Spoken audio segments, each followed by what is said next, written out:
Hello students, welcome back to my channel maths world. Maths world में हम जो topic कर रहे हैं वो है हायर इंजीनियरिंग मैथमेटिक्स या फिर एडवांस मैथमेटिक्स पे second order differential equation.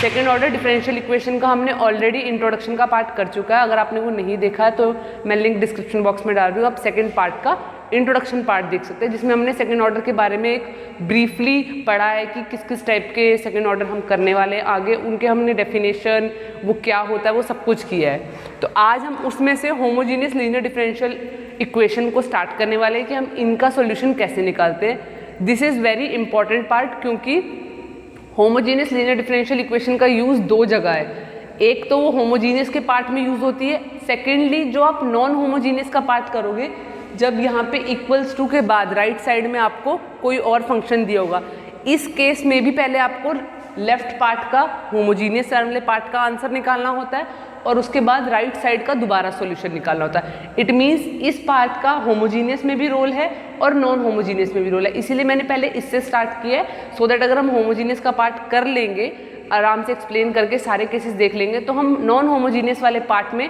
Homogeneous को दोबारा डिस्कशन भी कर सकते हैं, रिवाइज भी कर सकते हैं, और जो उसके अलावा उसमें नॉन होमोजीनियस का पार्ट है यानी राइट साइड है, हम उसका भी उसमें पार्ट कर सकते हैं। तो चलिए स्टार्ट करते हैं। थोड़ा सा हम सारे केसेस को सॉल्व डिस्क्रिप्शन में पूरा अच्छे से पढ़ेंगे, थ्योरी पार्ट को कोशिश करेंगे हम इस पार्ट में पूरी थ्योरी कवर कर ले और नेक्स्ट पार्ट में हम इसके क्वेश्चंस कर सकें, क्योंकि हमें पहले इसका थ्योरी थोड़ा लेंदी है क्योंकि इसमें 3 केसेस तक जाना है। तो हम स्टार्ट करते हैं। होमोजीनियस लीनियर डिफरेंशियल इक्वेशन, जैसे कि मैंने आपको इंट्रो पार्ट में बताया था कि जब इक्वल्स टू 0 होता है यानी राइट साइड पे 0 होगा, उसे हम होमोजीनियस पार्ट बोलेंगे। तो y double dash plus A Y dash plus B Y equals to 0 first equation, ये homogeneous linear ordinary differential equation है विद कांस्टेंट कोफिशिएंट, यानी ये जो a और ये b है ये कांस्टेंट कोफिशिएंट होंगे। हम इसको सॉल्व करने के लिए फर्स्ट ऑर्डर फर्स्ट डिग्री को रिकॉल करते हैं।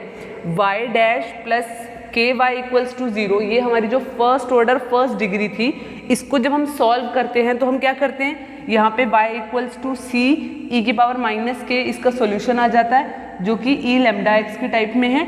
इसका जब हम सिंगल डेरिवेटिव और डबल डेरिवेटिव करेंगे और ये वैल्यू हम जाकर सीधा पुट करेंगे इक्वेशन 1 में, तो ये हमारे पास कुछ ऐसा आ जाएगा, lambda square plus A lambda plus B और ई की power lambda X equals to 0।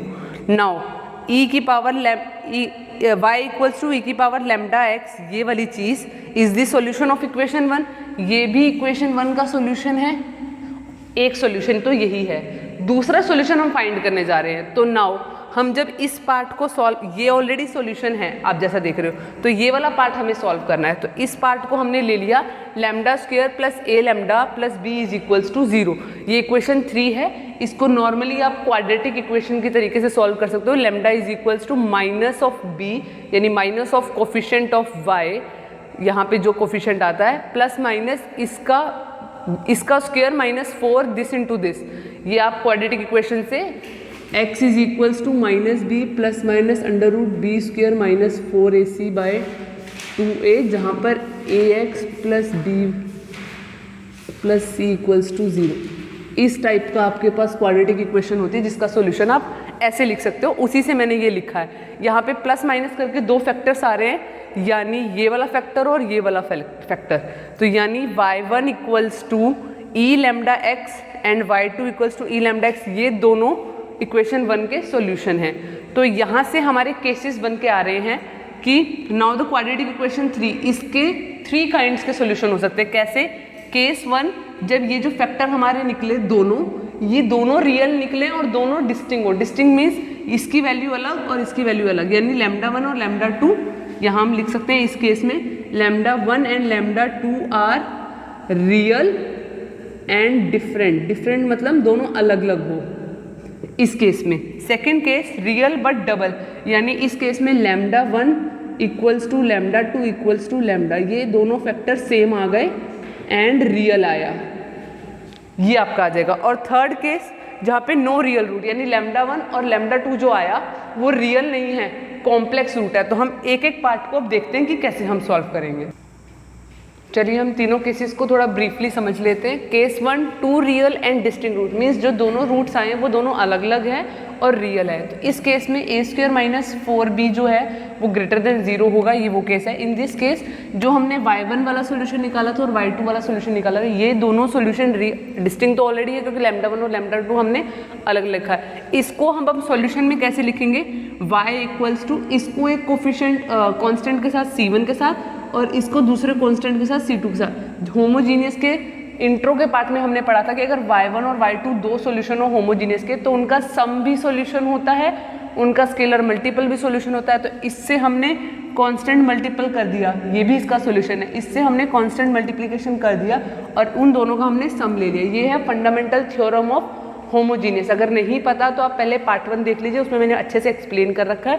वहाँ से ये बात आई कि अगर y1 और y2 सॉल्यूशन है तो y1 के साथ जब मैं c मल्टीप्लाई कर दूंगी तो भी ये सॉल्यूशन आ जाएगा c1 और इसके साथ c2, क्योंकि दो अलग अलग कांस्टेंट हो सकते हैं, सेम भी हो सकते हैं।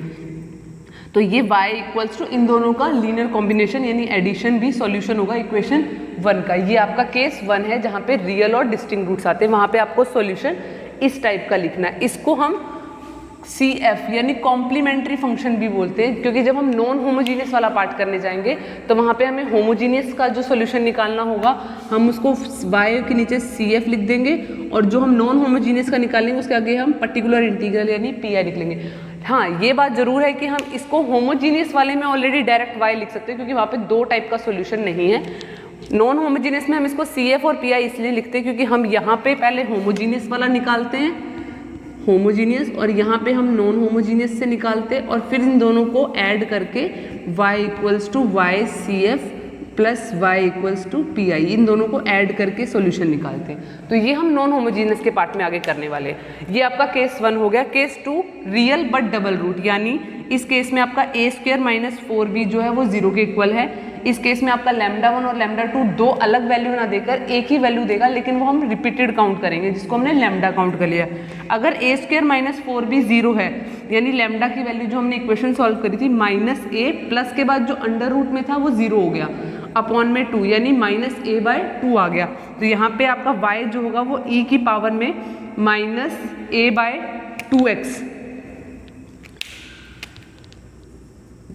इस टाइप का सॉल्यूशन होगा। आर सॉल्यूशन क्यों यहाँ पे इज ना लिख के मैंने आर लिखा, यानी ये एक नहीं दो सॉल्यूशन है। तो इसको आप कैसे लिख सकते हो, c1 plus c2e minus e/x, यानी यहाँ पे आप रिपीटेड है इसलिए c1 के साथ c2x करके मेंशन करेंगे। ये है हमारा रिपीटेड रूट के लिए। अब केस 3 में आते हैं जहाँ पे आपका रियल रूट आया ही नहीं। जो रूट आया जिसको हम वर्ड बोलते हैं नो रियल रूट, उसका मीनिंग होता है कॉम्प्लेक्स रूट। तो this that is complex root. इस केस में जो आपका अंडर रूट के अंदर जो पार्ट था वो नेगेटिव आएगा, तो उसको मैंने ओमेगा से डिनोट कर दिया, -a प्लस आयोटा ओमेगा/2 और -a माइनस ओमेगा/2। ये आयोटा इसलिए आया क्योंकि अंडर रूट के अंदर जो पार्ट आया आपका वो नेगेटिव आया। यहाँ पे आपका कुछ भी आ सकता है, अभी हम क्वेश्चंस करेंगे तो आपको ब्रीफली अच्छे से एक्सप्लेन हो जाएगा। y1 की वैल्यू हमने लिख दी, जो रियल वाला पार्ट आया उसको आप e की पावर में लिख देंगे और यहाँ पे जो कॉम्प्लेक्स वाला पार्ट आया उसको आप cos ओमेगा/x, यहाँ पे जो भी आया होगा इमेजिनरी वाला पार्ट उसको आप cos के साथ लिखेंगे प्लस वाले केस में, और माइनस वाले केस में आप उसको साइन के साथ लिखेंगे। और इन दोनों का सम करके जो हम रूट लिखेंगे वो e माइनस ax/2, और जो कॉम्प्लेक्स वाला पार्ट है यहाँ से साइन और यहाँ से cos वाला, इसके साथ कांस्टेंट लगा देंगे a और इसके साथ कांस्टेंट लगा देंगे b। ये भी एक सॉल्यूशन है। तो ये है आपका होमोजीनियस वाले पार्ट की थ्योरी पार्ट। मैंने इस वीडियो में जान के सिर्फ थ्योरी पे ख़त्म किया है क्योंकि हम नेक्स्ट पार्ट में इसकी प्रॉपर पूरे क्वेश्चंस करेंगे जो थोड़ा सा लेंथी हो सकता है, क्योंकि अगर मैं इसका पार्ट यहीं पे कंटिन्यू करूँगी तो आपको अच्छे से एक्सप्लेन समझ में नहीं आएगा। तो हमने इस पार्ट में थ्योरी पूरी अच्छे से एक्सप्लेन कर ली है। इस थ्योरी को आप समझ लीजिए। अगर आपको कोई डाउट होता है तो आप कमेंट बॉक्स में आंसर बता या अपना कमेंट बता दीजिए कि आपको इस चीज़ पे डाउट है। नेक्स्ट पार्ट में हम इससे रिलेटेड क्वेश्चंस करने वाले हैं और मैं कोशिश करूंगी आपको तीनों केसेस के क्वेश्चंस करवा सकूं सो दैट आपको इजीली समझ में आ जाए। ये पार्ट इंपॉर्टेंट है, मैंने जैसा आपको बताया कि होमोजीनियस में भी इसका यूज़ आने वाला। तो प्लीज़ इस वीडियो को ध्यान से करें और जिसका जो भी इसमें आपको फंडामेंटल ऑफ होमोजीनियस ना समझ में आया वो आप पार्ट 1 में जाके देख सकते हैं। और फिजिक्स की क्लासेस के लिए आप क्वार्क क्लासेस जहाँ पे बहुत अच्छी वीडियोस चल रही हैं डिफरेंशियल से रिलेटेड, वहाँ पे डेरिवेशंस वगैरह का यूज़ हो रहा है, तो आप वो भी जाके देख सकते हैं। लिंक डिस्क्रिप्शन बॉक्स में है। Thank you for watching this video.